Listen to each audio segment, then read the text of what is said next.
Have you ever been mistaken for the help in your own house? I'm Lorraine Duvall, and what started as one careless comment over Thanksgiving dinner ended with me selling the home my family lived in without telling them first. But this isn't just a story about a house. It's about waking up after decades of silence and deciding you don't owe anyone your peace. Before we dive in, let me know, what time are you listening to this, and where are you? Drop a comment below, I'd love to hear from you. I thought that Thanksgiving would pass just like all the ones before, soft cinnamon from the old oven, that faded checkered tablecloth they only brought out once a year, and Shauna's voice carrying across the kitchen like a drill sergeant with a holiday to command. The house at Tallow Lake always had a bite in the air this time of year.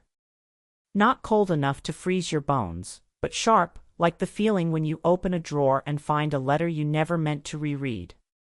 That day, I remember wiping down the counter with the same rag I'd been using for over an hour, while Shauna paced in front of the island, waving a spatula like it was a baton. "Please get those napkins folded properly this time," she said without looking at me. Diagonal corners. Last year they looked like takeout wrappers. I didn't argue. I just smiled like I always did and kept folding. The twins were racing around the living room, high on too much whipped cream, and Tyler, my younger brother, was hunched over the smoker on the deck, checking the turkey like it was some fragile science experiment. No one offered me coffee. No one asked how my drive was, or if I'd had lunch. I wasn't really there as someone they welcomed. I was there because I always had been. I used to believe that maybe Shauna just had a lot on her plate. That being married to my brother and raising 2 kids in a house they technically didn't pay for made her tense. But over the years, her tone sharpened, and the warmth I hoped would grow never came. Then came the comment. A woman I'd never seen before walked into the kitchen, draped in a plaid scarf that probably cost more than my coat. She glanced at me, hands in rubber gloves, elbow deep in a stack of dishes I hadn't used, and turned to Shauna. "Oh, you hired help for the holiday?" "Smart," she said, nodding toward me. Shauna laughed. Not nervously. Not defensively. Just comfortably. "Oh, she's kind of the help. She just comes every year and makes sure things run smooth." I didn't say anything. I didn't even flinch. I just kept folding the napkins, pressing down the seams like I was ironing out my pride.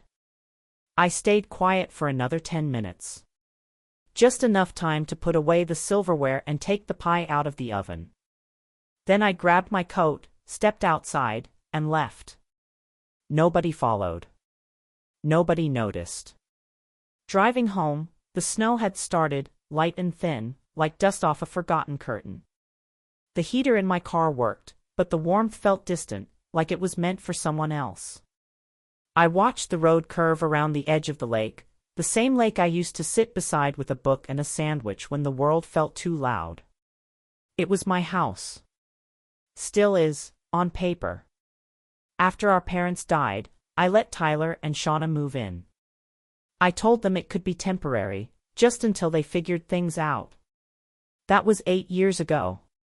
8 years of paying property taxes, fixing the plumbing, planting flowers Shauna never watered, and pretending not to notice when they called it their place. I wasn't surprised Shauna didn't see me as family.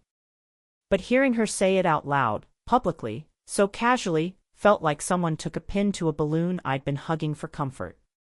And I realized something on that cold drive back to my apartment in Traverse City. They didn't just forget to invite me in. They made a place that didn't need me to exist. Later that night, I sat in my kitchen, staring at my chipped coffee mug and the stack of Thanksgiving cards I never mailed. I thought about the way Shauna smiled when she said it, the way that other woman chuckled like it was obvious. Like I really was the help. A shadow that just showed up, wiped the counters, and disappeared. That's when I started to think about selling the house. Not out of revenge. Not to prove anything. For the first time in 61 years, I asked myself a question that lingered like smoke in a closed room. If I disappeared from their lives tomorrow, Would anyone notice, or would they just look for someone else to do the dishes? And the part that really stung? I already knew the answer. The lake house was never meant to be theirs, not really. After Mom and Dad passed, the lawyer handed me a thick manila envelope with deeds and bank statements, and I remember sitting in the parking lot with the folder on my lap, thinking, what do I even want to keep? Tyler and I had always been close enough, despite the age gap, and Shauna, well, she knew how to smile like she meant it back then. They'd hit a rough patch. Tyler had just lost his job at the dealership, and Shauna was pregnant with their second.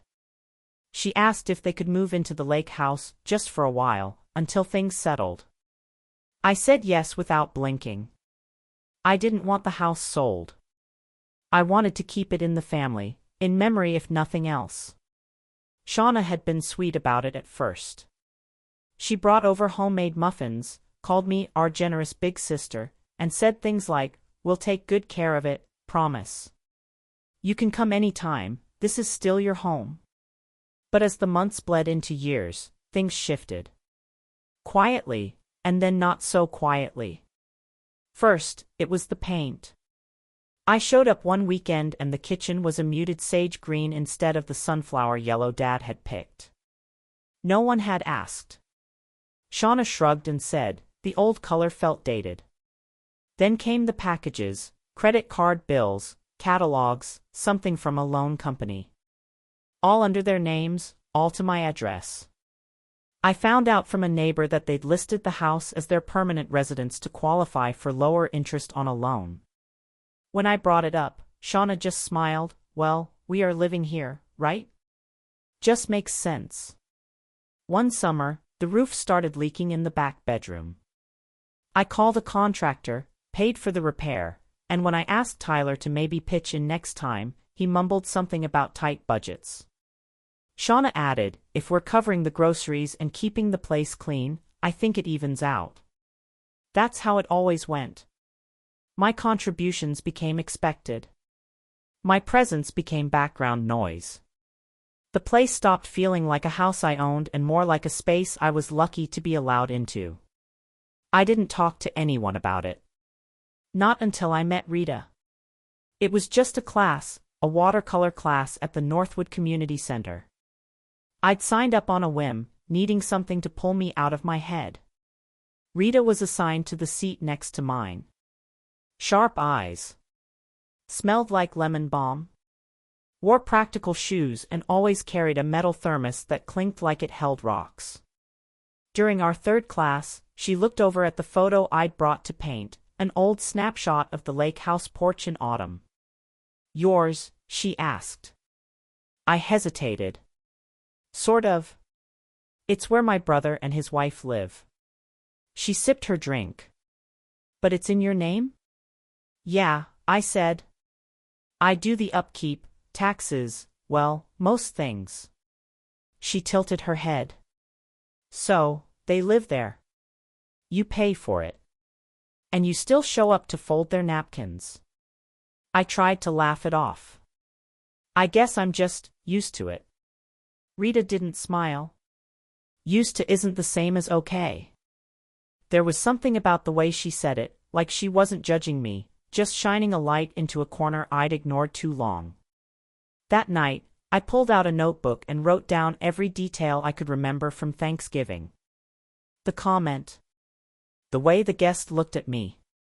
Shauna's smirk. Tyler not stepping in. The kitchen towel still damp in my hand.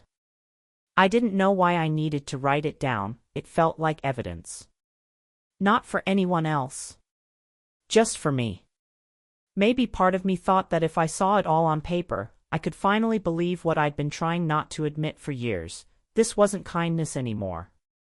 It was obligation. Waited. Worked. I didn't cry. That surprised me. I didn't feel angry either, not exactly. What I felt was something colder. Older.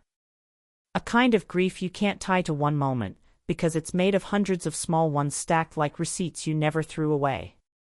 The thing about people like Shauna is, they don't have to yell or push to take something from you. All they have to do is act like it was never really yours. And all you have to do is let them. I waited 2 days before calling Tyler. Not because I didn't know what to say, honestly, I'd been rehearsing it since I pulled out of the driveway that Thanksgiving afternoon, but because I needed the silence to thicken a bit. Let the echo of Shauna's voice settle so I wouldn't snap. He picked up on the third ring. Sounded like he was outside, wind crackling on the line. "Hey," I said. "Got a minute?" "Sure," he answered, voice light but a little cautious. "Everything okay?" There was a pause on my end, just long enough for both of us to feel it. I didn't want this to be a fight. I didn't want it to be anything, really, just truth. "I've been thinking," I said slowly, "about the house. About how I felt, being there for Thanksgiving." Tyler didn't respond right away. Then came a small sigh. "Lorraine, look. Shauna didn't mean anything by that. You know how she gets when she's frazzled. She jokes to keep things moving." "That wasn't a joke, Ty," I said quietly. "And even if it was, it came from somewhere. Somewhere that sees me as a utility." "Come on," he said, half laughing. "She knows your family. We all do." "Do you?" I asked. Not angrily. Just plainly. Because I don't feel like it. Not lately. There was that silence again. He didn't deny it, but he didn't agree either. "Lorraine," he finally said, "you've always been the steady one. The peacemaker. You take care of things, make holidays happen. I guess we've all just come to expect it. Maybe we took it for granted. But that doesn't mean we don't care." "I know you care, Tyler," I replied. "That's not the issue. It's that no one seems to think I deserve to be considered." "Not really." He mumbled something I couldn't catch, and then the call ended with a promise to talk later. I knew what that meant. A delay. A pause. A postponement of discomfort. But life doesn't pause just because people don't want to deal with it. A week later, I drove up to the lake house. It was a gray Saturday, the kind that made the trees look like outlines and the world feel more distant. I had come to grab a box of old books that used to sit in the corner room, my father's library, if you could call 6 shelves and a reading chair a library. When I stepped inside, the air smelled different. Fabric softener, maybe? Something floral that didn't belong. That room, the one where my father used to read aloud when I was small, was no longer a room at all. It was a makeshift closet. Shauna's shoes lined the window seat. A standing rack of sweaters and scarves sat where the reading lamp had been. The books? Stuffed into 3 cardboard boxes by the door, one of them half-soaked from a roof leak. I stood there for a minute, not sure what part of me hurt more. The memory of Dad reading aloud from his mystery novels? Or the fact that no one thought to call and ask before clearing it all out? Shauna appeared in the hallway like she'd been waiting. Arms crossed. Not defensive, just tired of having to explain herself. "We needed the space," she said before I could ask. "The kids are older, and we're tight on closets." I walked over, placed my hand on the top box. "Did you know this was Dad's favorite room?" She shrugged. "You said you don't live here anymore." "We didn't think it'd matter." "It matters," I said. Not loudly. Not in anger. Just like you'd state that rain is wet. I'm the only one on the deed. You know that, right? Her mouth twitched into something that could have been a smirk. Or maybe she was just annoyed. Everyone needs to feel important sometimes, Lorraine. And that was it. I didn't yell. I didn't argue. I didn't drag those soggy boxes back to my car. I just walked past her, slow and steady, and left. I can't say what shifted that day. Maybe nothing did, on the outside. But inside, I felt it, something pulling tight, like a knot finally cinching instead of loosening. Years of biting my tongue. Years of telling myself to keep the peace. That knot? It didn't feel like a burden anymore. It felt like a spine. Back at the community center, the watercolor class felt smaller than usual. Maybe it was the way the rain tapped soft against the windows, or maybe it was just me, tired in a way I couldn't quite name. I took my usual seat beside Rita, who noticed it the moment I sat down. She didn't ask anything at first. She just uncapped her thermos and handed me half a peanut butter granola bar from her coat pocket, the way you do when you've already read someone's face. "You look like you've been chewing on something that doesn't want to be swallowed," she said, not looking at me, just gently smoothing the corner of her sketch paper. I smiled a little, but it didn't last long. They packed up my father's books. Threw them in soggy boxes. Turned his reading room into a closet. Rita didn't blink. "Who's they?" "My sister-in-law. Shauna." I paused. "And my brother," by silence. There was a soft sound from her throat, sympathy without pity. "Did you ask why?" "I didn't have to," I said. "She said they needed more space. And that I don't live there, so it shouldn't matter." Rita kept painting, dabbing at the edge of a shadow. "My ex-husband once took a stack of my paintings, old ones, but mine, and used them to start a fire in the backyard. Told me they were just clutter. Said I should be happy he finally made space in the garage." I looked at her. "People think because they've shared your bed or your blood, they get a permanent license to define what matters," she said. "But sometimes strangers treat us better than family. Sometimes they just see us clearer." She went back to her brush, but I sat with her words, turning them over like stones in a creek. That evening, I opened my laptop and searched for realtors in the Traverse City area. I wasn't sure what I was doing exactly. I wasn't ready to call it a decision, but I knew I wanted to know my options. I needed to feel like I had options. Alder and Fig Realty popped up first. Boutique firm. 2 women founders. Their website felt warm, clean, straightforward. I sent a message through the contact form. Just a general inquiry. Just in case. A few days later, I drove back to the lake house. I didn't tell anyone. I just showed up in the late morning, hoping to grab a few more things from the shed, my mother's gardening tools, maybe an old photo album or 2. I hadn't expected anyone to be home, but Shauna's car was in the driveway. As I stepped up onto the porch, I could hear her voice through the kitchen window, sharp, fast, and unfiltered, the way people talk when they're not expecting an audience. "I swear to God," she was saying, "if that woman tries to pull anything with the house, I'll take her to court. She acts like she's some queen just because her name's on the paperwork. Please. She's barely got a life outside of that dusty old place. She's lucky we let her stay involved at all." The words hung in the air like steam off a kettle, mean, rising fast, scalding everything on the way up. I didn't knock. I didn't go in. I stood there on the porch for maybe a full minute, breathing slow, letting the insult settle where it wanted. There was no reason to confront her. No argument would change what I'd just heard. Inside the house, I could see the corner of the living room where my dad used to sit with his book and pipe, where my mom once kept a vase full of gold chrysanthemums, cut fresh from the garden every October. And in that moment, something in me snapped, but not loud like glass. More like a thread pulled tight for too long, finally letting go.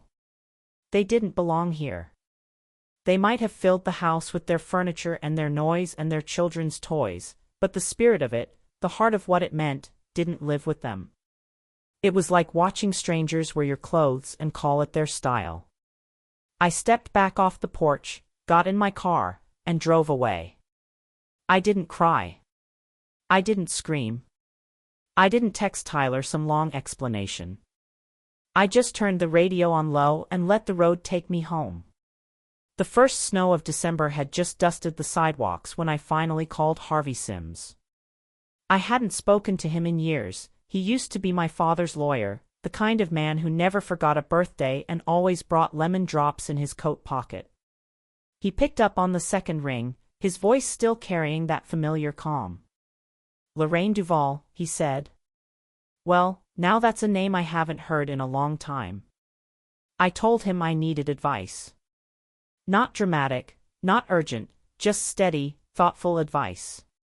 The kind only someone like Harvey could give. We met at his small office on Sycamore Street. Still smelled like old wood and polished leather. He sat across from me, reading the deed to the lake house with his glasses perched low on his nose, nodding occasionally as if to himself. "You're the sole owner," he confirmed, tapping the corner of the document. "No cosigners, no stipulations. Your parents transferred it to you outright before they passed. That house is yours. Every shingle and square foot of it." I let out a breath I didn't realize I'd been holding. Harvey looked up. "Why now?" I said slowly, "I'm tired of pretending my name means something to people who treat it like it's invisible." He leaned back in his chair, folded his hands. "If you don't act, they'll go on believing you're harmless. That they can take, and you'll keep folding napkins and paying taxes." He didn't say it cruelly. Just plainly. Like someone who knew exactly what it meant to be underestimated until it was too late. I nodded. "Can we start the process quietly?" "We can," he said. "And we will." I signed the listing agreement the same afternoon. Harvey said he'd handle it discreetly through a trusted agent at Alder and Fig Realty. No public signs, no fanfare, just quiet paperwork and a timeline that suited me. Walking out of that office, something in my chest felt different. Lighter. Like I'd finally shifted a weight I'd carried for so long, I forgot it didn't belong to me. That week, I slept straight through the night. Not the half-sleep I'd grown used to, tossing, replaying conversations in my head, wondering if I'd said the wrong thing or not said enough. Real sleep. Deep, uninterrupted. I started drinking my coffee again without it turning bitter in my throat. I pulled out my brushes and watercolors and painted the edge of a leaf curling in the wind. Nothing ambitious, just real. Something made by my own hands for no one else's approval. Then, 4 days later, Tyler showed up. I heard the knock around noon. I wasn't expecting anyone, and I almost didn't answer. But when I opened the door and saw him standing there, hat in hand, wind-chapped cheeks, and a flyer crushed in his fist, I knew what it was before he said a word. "Shauna saw this," he said, holding out the paper. "It's a listing notice. The lake house." I stepped back and let him in. No small talk. No coffee offer. Just silence until he sat down at my kitchen table. "Are you really doing this?" he asked. "Are you selling the house?" I didn't answer right away. I just looked at him. Looked at the brother I used to carry on my back when he scraped his knees. The man who'd somehow grown into someone who never once asked where I spent holidays when I wasn't at the lake house, who never wondered how my bills got paid while he lived rent-free in a home I kept running behind the scenes. "Have you ever asked where I live, Tyler?" I said. He blinked. "What?" "Where I sleep. Where I cook. Where I keep the things I care about. Do you know?" He stared down at the flyer. I just assumed you were okay." "Because I didn't complain?" I shook my head. "That's not the same thing as being okay." He didn't speak after that. Didn't defend himself. Didn't make excuses. He actually looked at me. And I don't mean glanced, I mean saw me. The silence between us wasn't angry. It was thick with everything we'd never said, every moment I'd swallowed for the sake of peace. When he finally stood up to leave, he didn't ask me to reconsider. He just looked lost. I watched him go, then sat back down and looked at the flyer myself. My name. My house. My decision. For once, no one was going to take that from me. It didn't stay quiet for long. A week after Tyler left my apartment with that flyer still creased in his pocket, I started noticing the ripple. Not directly. No one had the nerve to call me outright. But I saw it, saw the shift in tone, the glances from neighbors when I picked up groceries, the thinly veiled status Shauna posted on Facebook.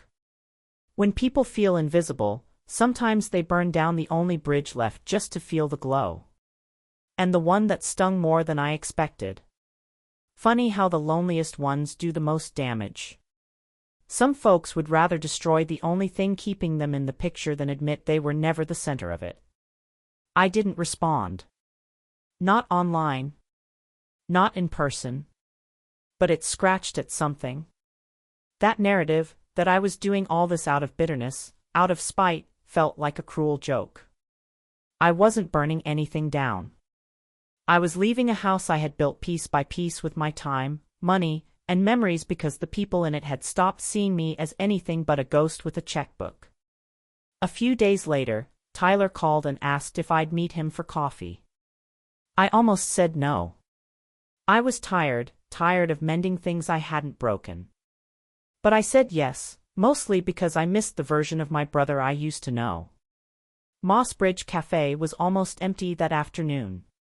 We sat at a back corner table, the one near the shelf with the puzzle books and sugar packets. I stirred my coffee while he kept looking out the window, as if the words might be hiding out there somewhere. "I'm sorry," he finally said. I looked up. "I should have spoken up sooner. Should have stepped in years ago," he went on. "You were always the anchor. You held things together. I guess we only ever noticed when we needed something. And when we didn't, we forgot you were holding the line." I didn't speak right away. The words were good. But they didn't land the way he thought they might. I was past the place where apologies could untangle years. "I'm not asking you to be grateful," I said quietly. "I just wanted to be seen. Not managed. Not assigned tasks. Not expected to vanish when the work's done. Just seen." Tyler nodded, eyes wet but holding steady. "I don't know if I can fix it." "I'm not asking you to," I said. "But I need you to know, I didn't make this decision lightly." We sat in silence for a while after that. The kind that wasn't heavy, just honest. But life doesn't let you have peace for long. That Friday, Harvey called. "She filed a petition," he said. "Shauna. Temporary residency claim. Says they need more time to move out due to hardship." I didn't even sit down. I just stood in my kitchen, one hand on the countertop. She's trying to stop the sale? Delay it. Maybe buy time to challenge your ownership if she gets clever. I exhaled slowly. I shouldn't have been surprised. But still, there was something so final about it. Like she wasn't just ignoring my boundaries anymore. She was bulldozing them. "She's not going to win this, Lorraine," Harvey said gently. "The deed's clear. But it's going to get messy. Petty, maybe." "She already made it petty," I said. "Now she's just making it public." That night, I sat in the living room, the glow of my reading lamp soft on the walls, and thought about every version of myself I'd played over the years. The caretaker. The helper. The quiet one. The woman who always said yes. And then I thought about Shauna, tapping out her little passive-aggressive posts, building a case that I was the one tearing things apart. It didn't hurt the way it used to. But it made one thing clear, I wasn't backing down. I wasn't going to explain or apologize or shrink just because the story she told about me made her feel better about what she'd taken. Let her file what she wanted. Let her make it ugly. I was done playing the good sport. I went back alone, just after sunrise. The lake house looked quiet from the outside, peaceful, even. There was a light dusting of snow on the roof, and the porch creaked under my boots like it always had. I told myself I just needed a few pictures. One last look before the keys changed hands. Inside, it didn't feel like home anymore. The air was still warm from the furnace, but the walls felt stripped. Mom's embroidery, gone from its hook in the hallway. Her blue and white teapot, chipped on the handle, was shoved into a corner cabinet like a thrift store leftover. I found a half-empty box near the fireplace, and inside were her recipe cards, bent and stained, tossed among loose batteries and old pens. There was no sadness left in me for this place. Not anymore. Just a dull sort of hollowness. Like standing in a house that looked like mine but wasn't. Not really. Not anymore. I walked the room slowly, phone in hand, snapping photos of the window views, the floorboards Dad had refinished himself, the chipped edge of the stair rail I used to slide down as a girl. I wasn't documenting memories, I was letting them go. Then I heard the door open behind me. "Lorraine," Shauna said, voice clipped. "Can we talk?" I turned, resting one hand on the old kitchen counter. She was in a sweater too thin for the weather, hair pulled back, jaw tight. "This doesn't have to end like this," she said. I didn't answer. "Not yet." She stepped closer. "You're breaking apart a whole family over one comment. Over a misunderstanding." I met her eyes. "This isn't about one comment. It's about years. You just happened to finally say what you always thought." Shauna crossed her arms. "We're family. People mess up. But you're the one tearing things down." I kept my tone even. "Did you ever thank me?" She blinked. "For the mortgage I covered while Tyler was out of work? For paying the roof repair? For driving an hour every week to help with the twins when they were babies? Did you ever say, even once, thank you?" "I didn't realize we were keeping score," she snapped. I smiled faintly. "No." But I stopped pretending I didn't notice. She shifted her weight, irritated. "You always do this. You play the victim." I let out a breath and stepped past her. "I'm not a victim, Shauna. I'm just finally done acting like I don't matter." I placed the house key on the kitchen table, right next to the salt shaker that still had Dad's handwriting on the bottom, LD, his initials. Then I walked out. No goodbye. No dramatics. Just the sound of my own boots on the porch one last time. Back at my apartment, I pulled the original deed out of the drawer and slid it into the manila envelope Harvey had given me weeks before. I added the signed transfer documents and sealed the flap. Then I opened my phone, found Shauna's contact, and deleted her number without hesitation. It was the first time in over 20 years that her name hadn't been sitting in my favorites list. I didn't cry. Later that evening, I drove out one more time, not to the house, but to the old dock down by the edge of the lake. The boards were weathered, the bench half covered in frost. I sat down anyway, letting the cold bite through my coat sleeves. The lake was just beginning to freeze, thin cracks of ice crawling in from the edges. It looked like stillness, but I knew better. Stillness can be the start of something new. It's what comes right before the thaw, or the break, or the bloom. I sat there for a long while, my breath visible in the air. Then, softly, I said to myself, not out loud for the world, just enough for me to hear. Every path has to close somewhere. As long as I don't lock myself inside with it. It only took a week after closing for me to move into the new place. A modest second-floor apartment in Ludington, just a short drive from Traverse City. Not too far from the life I used to live, but far enough to feel like a border had been drawn, gently but firmly, between then and now. The unit was small. 2 rooms and a balcony just big enough for a folding chair and a pot of lavender. The walls were a soft gray, And the kitchen had cabinets that shut all the way, no creaks, no stubborn hinges, no memories baked into the floor. And that was the point. Each morning, I brewed coffee in a single-cup French press and opened the sliding door to let in the lake breeze. From my perch, I could see the water stretching wide and quiet, different from Tallow Lake but steady in its own way. I would sit for an hour with my sketchpad open, letting colors flow without purpose. I didn't paint houses anymore. I painted wind. Leaves that didn't ask to be named. Tyler and Shauna had moved out exactly on schedule. No legal tricks had worked. Harvey had made sure of that. The sale went through without delay. Their things vanished from the lake house like they had never quite belonged there in the first place. Shauna, of course, didn't go quietly. Her posts online turned sharper, vague enough to be deniable, bitter enough to cut. "I guess some people confuse property with love," she wrote once, followed by a photo of her kids at a rental cabin with a caption that read, "Making new memories, because sometimes family just means starting over." I didn't comment. I didn't even roll my eyes. I simply muted her updates and moved on. Tyler sent one message. It came 3 days after their move. "If you ever want to talk, I'm here. I know I should have done more to protect you. I'm sorry I didn't." I read it once and then again, slowly.